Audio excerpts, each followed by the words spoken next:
Network marketing के सवाल और उनके जवाब। तो आज का सवाल है कि कंपनी के प्रोडक्ट्स महंगे हैं, कंपनी के प्रोडक्ट्स का प्रचार कैसे करें। तो इसका जवाब सुनिए, अच्छे से समझ में आएगा।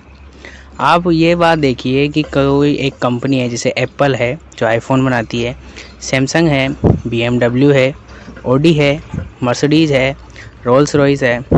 तो किसी ज़माने में ये कंपनीज़ भी कभी कंपनी हुआ करती थी, ना कि ब्रांड। ब्रांड उनको लोगों ने बनाया है।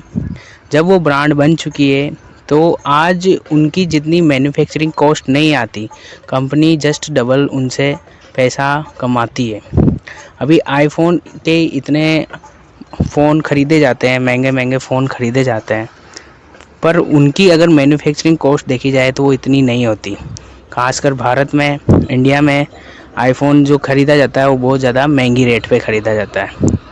तो सिमिलर केस यहाँ देखिए कि आज अपनी sun city solar network marketing company है। ये नेटवर्क मार्केटिंग कंपनी के जो प्रोडक्ट्स हैं वो आपको महंगे लग रहे हैं, पर आज ये कंपनी है इसलिए ये आपको महंगे लग रहे हैं।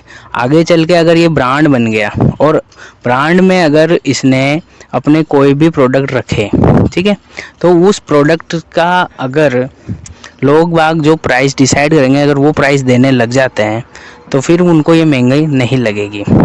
तो किसी भी कंपनी में, किसी भी नेटवर्क मार्केटिंग कंपनी में, किसी भी कंपनी में जो प्रोडक्ट्स होते हैं वो पहले अपना मार्केट कैप्चर करने के लिए महंगे प्रोडक्ट्स नहीं लॉन्च करते हैं और सस्ते प्रोडक्ट लॉन्च करते हैं। पर जब उनका जैसे जैसे मार्केट बढ़ने लग जाता है, लोगों की उनके प्रोडक्ट्स की आदत होने लग जाती है, तो फिर वो अपना प्रॉफिट मार्जिन बढ़ाने लगते हैं और वो एक बार प्रोडक्ट्स महंगे लेने की अगर आदत डल जाती है तो वो महंगे प्रोडक्ट्स लेते हैं। अगर महंगे प्रोडक्ट्स ख़रीदने से अगर आपको इनकम आ रही है, आपको बिज़नेस प्लेटफॉर्म मिल रहा है, आपके प्रोडक्ट बन रहा है, तो महंगे प्रोडक्ट लेना भी अच्छी बात है। पर एक बात ये देखो कि कोई स्टेटस सिंबल के लिए, दिखावे के लिए भी तो महंगे प्रोडक्ट्स ख़रीदता है। उससे तो उनको इनकम नहीं आती है, उनसे तो उनको रोज़गार नहीं मिलता है। उनका बस स्टेटस और दिखावे के लिए जो पैसा महंगे प्रोडक्ट्स ख़रीदते हैं, अगर उसी की जगह अगर महंगे प्रोडक्ट्स लेने से इनकम बन रही है, पैसा आ रहा है, बिज़नेस प्लेटफॉर्म मिल रहा है, लोगों को रोज़गार मिल रहा है, तो महंगे प्रोडक्ट्स भी अच्छे हैं।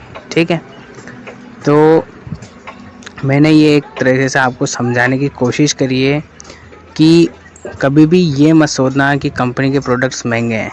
कंपनी आपको क्या दे रही है वो देखिए, क्योंकि किसी भी कंपनी में आप चले जाइए, किसी भी कंपनी में हर कोई कंपनी अपनी मैन्युफैक्चरिंग कॉस्ट पे कभी भी आपको सामान नहीं बेचेगी।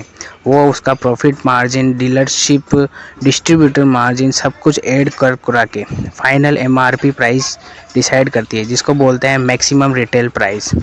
तो मैक्सिमम रिटेल प्राइस में उनका profit, distribution cost, manufacturing cost, overall सब कुछ आ चुका है। तो वो फाइनल प्राइस उसका एक प्राइस होता है। तो इसी तरीके से किसी भी कंपनी में कोई भी प्रोडक्ट अगर वो लॉन्च कर रहे हैं, तो अगर वो प्रॉफिट मार्जिन अगर ज़्यादा अर्न कर रहे हैं तो वो प्रॉफिट मार्जिन शेयर भी कर रहे हैं उसी रेस्पेक्ट में। अगर नेटवर्क मार्केटिंग कंपनी अपने से अच्छा रेवेन्यू अर्न कर रही है पर प्रोडक्ट पे, तो वो अच्छा खासा रेवेन्यू दे भी रही है डिस्ट्रीब्यूटर को पर पर्सन पे। यही लॉजिक है। अगर आपको प्रॉफिट मार्जिन कम चाहिए, इनकम कम चाहिए, तो ऐसी कंपनीज़ भी है जिनमें प्रॉफिट मार्जिन कंपनी का ही कम है। आशा है आपको समझ में आया होगा कि प्रोडक्ट्स के पीछे क्या मेथडोलॉजी है, कैसे ये काम करता है, कैसे ये काम करेगा। Thank you so much.